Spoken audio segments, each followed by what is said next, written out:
atheist author Greg Epstein elected as the Chief Chaplain of Harvard.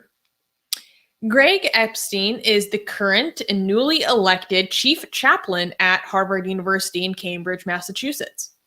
Epstein was able to identify with the growing number of students in Harvard who, quote, no longer identify with any religious tradition, but still experience real need for conversation and support. So he has been the humanist chaplain at Harvard for a long time, and now he's in charge of all of the chaplains. He has introduced many to the idea that an individual's relationship can be centered around one another as humans, instead of centered around a deity. His election as the chief chaplain was unanimous. Epstein has also written for TechCrunch, one of the top publications in Silicon Valley, where he explored the ethical aspects of technologies and their adaptations across different industries. His book, Good Without God, What a Billion Non-Religious People Do Believe, published in 2010, continues to be a source of influence on the rising demographics of humanists and atheists across the country. So this was awesome. Congratulations to Greg Epstein. And what I thought was so interesting is this is kind of like an administrative position. So he reports, I believe, directly to the president of the university. But it was the other humanists, and there are around 40 other chaplains, and they were responsible for electing him. So it was actually, presumably all theists, the rest of them, who unanimously voted for him to become their chief chaplain and administrative leader. So are you telling me that this is an atheist takeover of all the available options in Harvard? Well, like are you saying that we went from having a chaplain for every person and then one for atheists, just so that they haven't, for people who don't have a religion, to have an option, to the atheist person that is in charge of the humanist chaplain to just take over every single other ones, and now everyone has to go to the atheist for their spiritual needs, or whatever they call it? No. Okay. So he's not taking anyone's job, right? He does not dictate when any like the beliefs or the practices of the other chaplains, right? He's not taking over their jobs or anything like that. It's an administrative position. So he has kind of the highest position of authority on an administrative kind of bureaucratic level of all the other chaplains. But he doesn't interfere with their personal beliefs or their ministry in that kind of capacity, except potentially in case if there was like any sort of violation, I would imagine, but from an administrative capacity, not from. And this was a unanimous atheist. This was a unanimous decision. Mm-hmm. Right. So I'm assuming that we have Islamic ones and Christian ones and Hindu Baha'is, Hindus. Baha'i. Okay. And they all said, like, they all agreed that, put the atheists in charge.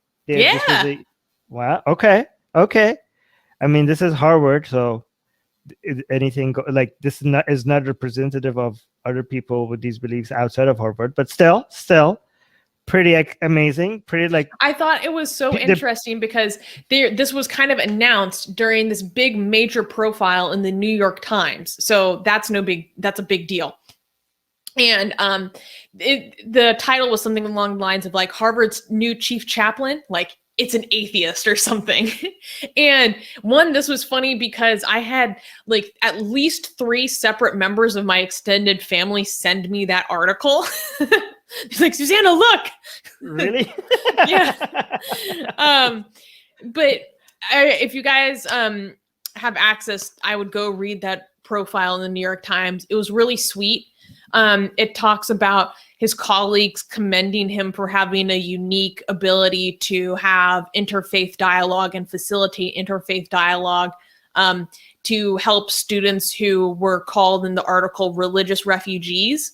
So there's one woman who talks about she grew up in like an ultra-Orthodox Hasidic community, and all that she could ever dream of being as a child was a bride, because that was the only thing that they could think of. And in secret, she applied to Harvard, and then she had to leave her family to attend Harvard, and she was struggling with her experiences and not having someone to talk to, and she became friends with and could relate to Greg Epstein. And then she talks about how her mom was asking her to look at the university's like school yearbook. And she was like, I don't think you would like it because it shows me as like the president of Harvard's humanist, atheist, and agnostics group. Like, so she became even like the leader of that student group. And she's like, and it shows my shoulders. And it's funny because one of the other people that they interviewed in the article was the chaplain for the Christian Scientists. And that woman was talking about how, a lot of people might be looking at this and think, what the heck is Harvard doing? But they're saying based on their community and how Greg fits into the community, he was just such a good fit and was unanimously voted upon by the other chaplains who were part of the board in this election. And one thing I didn't know was that Harvard was actually founded because in colonial America, they wanted to ensure that the clergy would be literate. So Harvard was actually founded to educate clergymen, to make sure that there was literacy among the religious leaders. And I was like, look at us now. We have an... This is what education gets you. Okay, so I have a question. What is the purpose of the chaplains? What's the function? So a chaplain in a university setting is just kind of to provide spiritual or emotional guidance to students.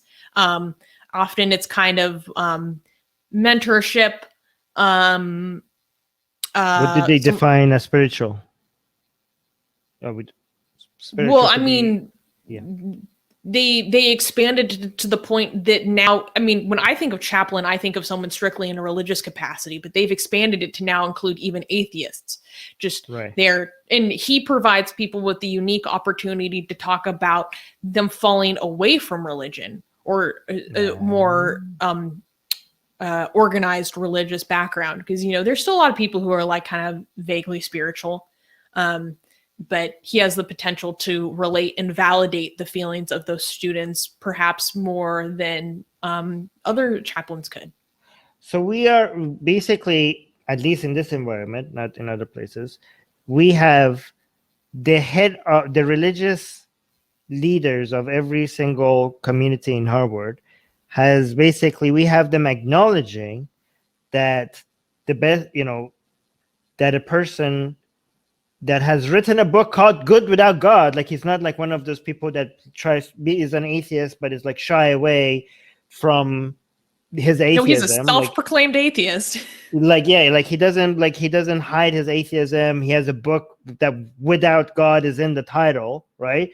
It is like so telling people that, atheism is, promoting atheism, you could say. So, I'm just trying to acknowledge the progress that we have here, right?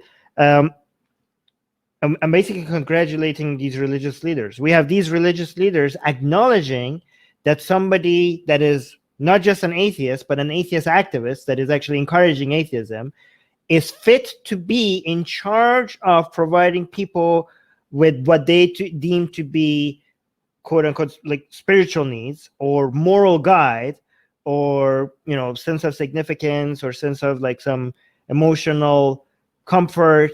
They think like some atheists have the capacity to provide that guide to people, right? And this is them unanimously voting for putting this person in charge, is them, in my view at least, them accepting this, right? Do you see it that way? Yeah. Okay. There are lots of. He's even the humanist chaplain for MIT as well. Right. And the reason why this is so significant to me is because a lot of people think atheist activism is just about encouraging more people to become atheists, right? But I think the bigger part of what I think should be the main focus of atheist activism. I think like encouraging people to leave their religion is secondary, in what I consider to be secondary in atheist activism. I think the primary role of atheist activism is to normalize atheism and to make more people just accept atheism as part of society, accept atheists, tolerate atheists, don't see them as less of, just accept atheists as, you know, same as everybody else in society, right? Because that's such a easier win and shorter term goal that we could have, or beyond just like encouraging people to leave superstition, right? I'm not saying that we should abandon our attempt to show people that their religion is bull crap, right? I'm not saying that we shouldn't do that. We should still do that. But I'm saying this encouraging people who will remain religious, who will not abandon their religion, to just accept atheists and not see them as less. That is our primary goal. And I think like stories like this, even though this is anecdotal, even though this is like an environment where people are a lot more educated and tolerance is a lot more encouraged and people are a lot more wiser, this is not an indication of what's happening. And, you know, I mean, I'm not saying it's not happening, but this is not a story to show that. It's still a morale boost for us to see, like, you know, it's possible.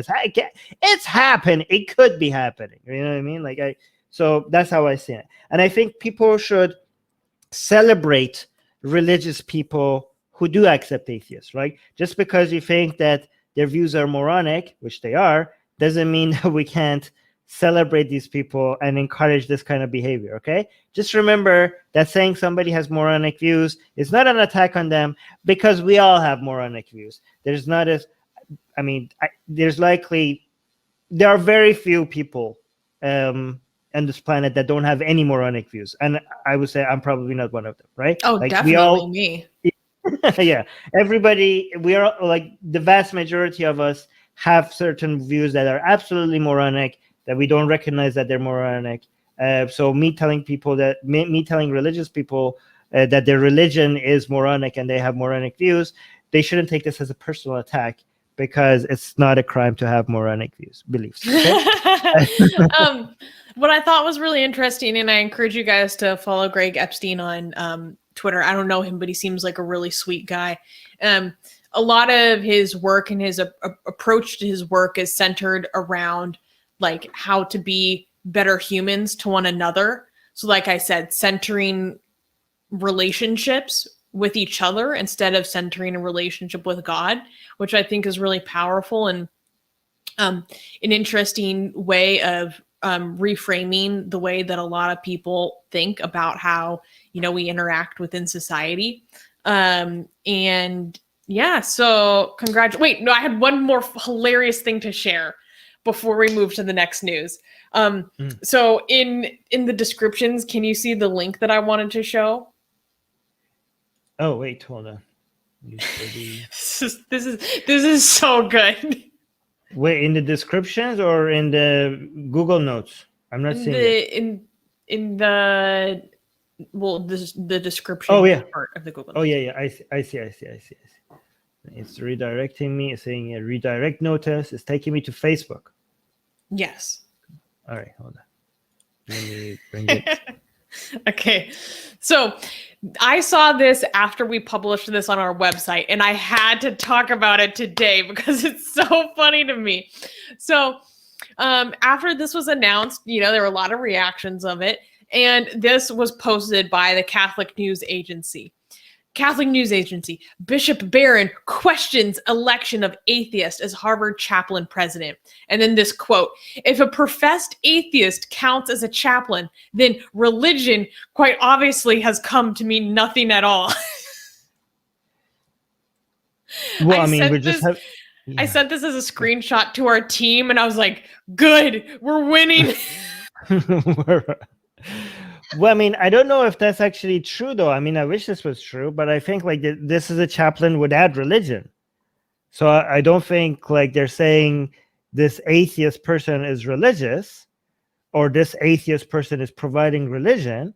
I think what they're suggesting is that this is a religion-less chaplain, like at least the humanist version.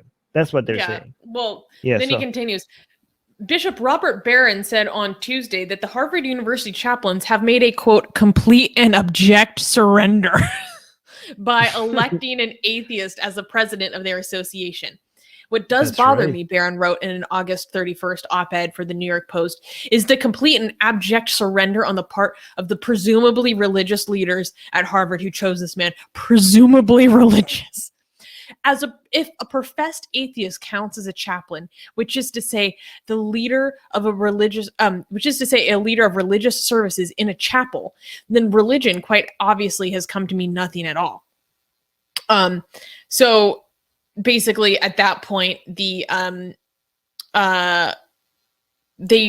clarified with the administration that about his role. And so they said, yeah, his role as a chaplain facilitator is administrative, and it has no effect on its ministry at Harvard. Because like the bishop said, traditionally the word chaplain means someone who is the leader of religious services in a chapel. So they're like, what the heck does that even mean to have a humanist atheist chaplain? And they're like, well, it's at this point, it's not a literal chapel. It's more of just a title. Read this Secular Rarity saying, we accept your surrender, religious leader. Yeah, and we're coming for the Catholic Church next. You're on our list. You're on our list. We're coming for you. Yeah, but just to clarify for everyone, atheist this is a quote. Pope one day in history. The first atheist Pope. That'd be so cool. But just to clarify for everyone, this is a quote from the CNA article. Epstein will also convene all the university chaplains when they have matters to discuss, he said, and thus will be, quote, representing the entire group, but he's not representing his own opinions. So that kind of speaks to Armin's question in the beginning of the segment. By the way, I want to tell everybody that all this Epstein talk is probably going to make this video not get recommended. So please and share this video. Like, make sure you like. I know this has nothing to do with that Epstein, but given that we're saying Epstein so much, this is probably going to hurt this video. So please like the video, help this, help us reach more people. Hey guys, if you're a fan of Blasphemy and Sexy Callie, like me, then you need to be sure to subscribe to our newsletter. Link in the description below. Because if you subscribe, we will send you a free copy of our Blasphemous Art ebook. And let me tell you, it is the tastiest blasphemy that you can find anywhere available today. And we are so generous with our blasphemy that we continue to send you more blasphemy every week. So make sure to subscribe. Link in the description below.